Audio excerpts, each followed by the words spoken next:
अध्यक्ष महोदय, मंत्री महोदयांना मला स्पेसिफिक एवढंच विचारायचं आहे, आपण जे सांगितलं की आपण संगणक परिचालकाला अतिरिक्त सेवा शुल्क मिळतं, पण वस्तुस्थिती तशी नाही मंत्री महोदय. कुठल्याही संगणक परिचालकाला अतिरिक्त कुठलंही शुल्क मिळत नाही. एकाही संगणक परिचालकाला पैसे मिळालेले नाही, ते पैसे ग्रामपंचायतीला जमा होतात. तुम्ही आकडेवारी सादर करावी की असे संगणक परिचालकाला थेट पैसे दिलेत का ग्रामपंचायतनं. आपण जे दाखल्याचं सांगितलं, एकाही दाखला दिल्यावर संगणक परिचालकाला पैसे मिळत नाहीत, तसं असतं तर तुम्ही सभागृहात माहिती सादर करावी आणि किमान वेतन दिलं पाहिजे. हे जे आपण शिफारस करणार का, आणि हे पैसे तरी तुम्ही दिले पाहिजेत ना. मिळत नाहीत मंत्री महोदय, त्यांना पैसे मिळत नाही. एकाही संगणक महाराष्ट्रातल्या एकाही संगणक परिचालकाला हे पैसे मिळालेले नाहीत. हे मी सांगतो, आपण जर आपली आकडेवारी असली संगणक परिचालकाला पैसे मिळालेत तसे सांगावं सभागृहाला. सन्माननीय सदस्य, आपण जो प्रश्न विचारलेला आहे त्या प्रश्नामध्ये आपण सांगितलं की ग्रामपंचायतीचे दाखले दिल्यानंतर ग्रामपंचायतीला पैसे जातात. ग्राम विकास विभागाचं ग्राम पोर्टल आहे, त्याच्यामधून दाखला दिला तर पैसे ग्रामपंचायतीला जातात, परंतु त्यातूनही पैसे संगणक परिचालकाला देण्याचा निर्णय आपण घेतोय. परंतु आपण आपले सेवा सरकारचं पोर्टल आहे, त्या पोर्टलवरून जे जे दाखले दिले जातात त्याचा मोबदला हा संगणक परिचालकाला मिळतो. आपण याला मोबदला मिळतो आणि त्या अनुषंगाने जे जे दाखले आपण देतोय, तुम्ही प्रश्न ऐकून उत्तर ऐकून घेऊन बोला. आपण आपल्याला बोलायला संधी मिळेल. ठीक आहे, उत्तर ऐकून माझं उत्तर ऐका ना, मग बोला. आपण काय अडचण नाही माझी. घ्या उत्तर. त्यांचं उत्तर होऊ दे ना. उत्तर ऐकून बोलू दे ना. तुम्हाला काय आकाशवाणी झाली का ते काय उत्तर देणार याची? बसा तुम्ही. उत्तर झाल्यावर हरकत घ्या का? बसा, त्यांचं उत्तर होऊ दे. सन्माननीय सदस्यांना मी सांगतो, जन्म नोंदणीचा दाखला 20 रुपये, मृत्यूचा नोंदणी प्रमाणपत्र 20 रुपये, मालमत्ता फेरफार प्रमाणपत्र 20 रुपये, असे ज्या ज्या सुविधा आपण देतो, अगदी रेल्वे तिकिटाचं बुकिंग आहे, पासपोर्ट काढणं 65 रुपये, फास्टॅगचं 25 रुपये, पीक विमाचा जर फॉर्म भरला तर 22 रुपये, हे मोबदले त्यांना मिळतात. त्यामुळं माझे आपल्याला सांगणं आहे की ग्राम उद्योजक म्हणून त्यांनी काम करत असताना ह्या सगळ्या सेवा देणं अपेक्षित आहे.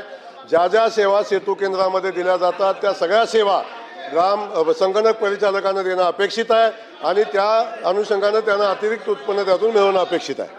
चला, अमित देशमुख. अध्यक्ष महोदय, ते घेतील तुमची हरकत, ते घेतील. अध्यक्ष महोदय, हा राज्यातील ग्रामपंचायत संगणक परिचालकांचा अतिशय महत्त्वाचा आणि संवेदनशील आणि नाजूक प्रश्न आहे. अध्यक्ष महोदय, या प्रश्नाच्या संदर्भामध्ये सभागृहामध्ये सखोल चर्चा होते आणि मंत्री महोदयांनी जे उत्तर दिलं आहे त्यातून असं जाणवतं आहे की राज्यातील ग्रामपंचायतीतील जे संगणक परिचालक आहेत ते समाधानी आहेत. आपल्या उत्तरातनं असं जाणवतं आहे की ते समाधानी आहेत. राहुल, असंच आपल्या उत्तरातनं जाणवतंय की ते संगणक परिचालक समाधानी आहेत आणि त्यांचा कुठलाच प्रश्न नाही. पण विधानसभा सदस्यांनी या ठिकाणी ही माहिती दिली की दर अधिवेशनामध्ये हे आंदोलन बोललात होत आहेत, तुम्ही. मोर्चे निघतायत. अध्यक्ष महोदय, मंत्री महोदयांना माझी अशी विनंती आहे की महाराष्ट्र सरकार हे अतिशय प्रगतिशील सरकार आहे असं म्हणून आपण संबोधतो. केंद्र सरकारच्या किमान वेतन या नियमानुसार महिन्याला किमान 24,000 रुपये आणि महाराष्ट्राच्या किमान वेतन नियमानुसार 15,000 ते 18,000 रुपये. अध्यक्ष महोदय, आपण या संगणक परिचालकांना 10,000 रुपये देतोय. मंत्री महोदयांना माझी अशी विनंती आहे की त्यांच्या भावना लक्षात घेऊन, त्यांच्या व्यथा समजून महाराष्ट्र सरकार आणि ग्रामविकास विभाग या संदर्भामध्ये किमान वेतन जे मासिक देय आहे त्या नियमानुसार तरी किमान आपण याच्यामध्ये वृद्धी करणार का, ही माझी आपल्याला या ठिकाणी विनंती आहे आणि हा प्रश्न आहे. माननीय सभागृहाचे सदस्य देशमुख साहेबांनी जो प्रश्न आता या ठिकाणी विचारला, मी देशमुख साहेब आपल्याला सभागृहाला सांगू इच्छितो की यांची नेमणूक ग्राम उद्योजक म्हणून झालेली आहे.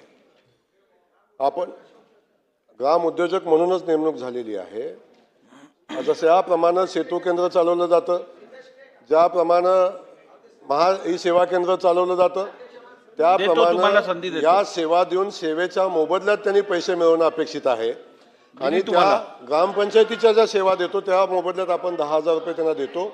त्यासोबत ज्या अतिरिक्त सेवा आहेत, आता पासपोर्ट काढणं 65 रुपये, फास्टॅगचं 25 रुपये, पीक विम्याचा फॉर्म भरला तर 22 रुपये, अशा पद्धतीची कामं करून त्यांनी अतिरिक्त उत्पन्न मिळवणं अपेक्षित आहे.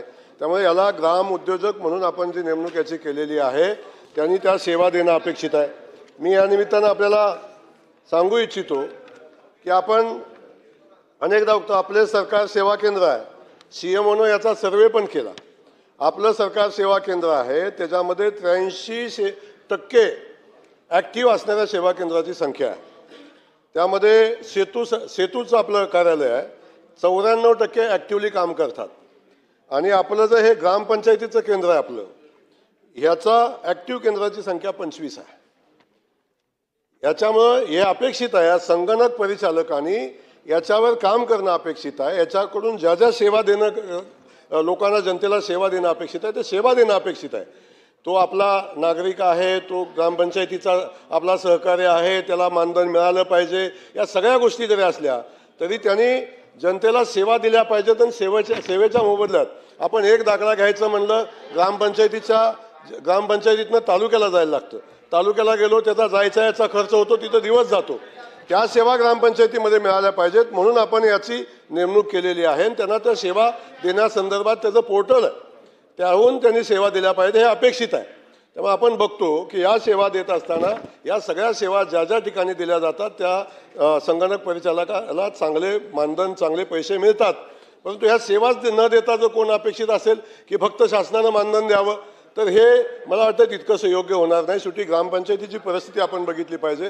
ग्रामपंचायतीमध्ये आपण या लोकांना किती लोकांना आपण पेमेंट देऊ शकतो, पगार देऊ शकतो, याही गोष्टीचं आपण सभागृहानं समजून घेतलं पाहिजे. म्हणून माझी विनंती आहे की या ठिकाणी ग्रामपंचायतीचा संगणक परिचालक हा ग्राम उद्योजक म्हणूनच नेमणूक आहे. अध्यक्ष महोदय, देतोय तुम्हाला, देतोय मी. उद्योजक कसा होऊ शकतो, उद्योजकाची डेफिनेशन काय, तुम्हीच मला समजून सांगा.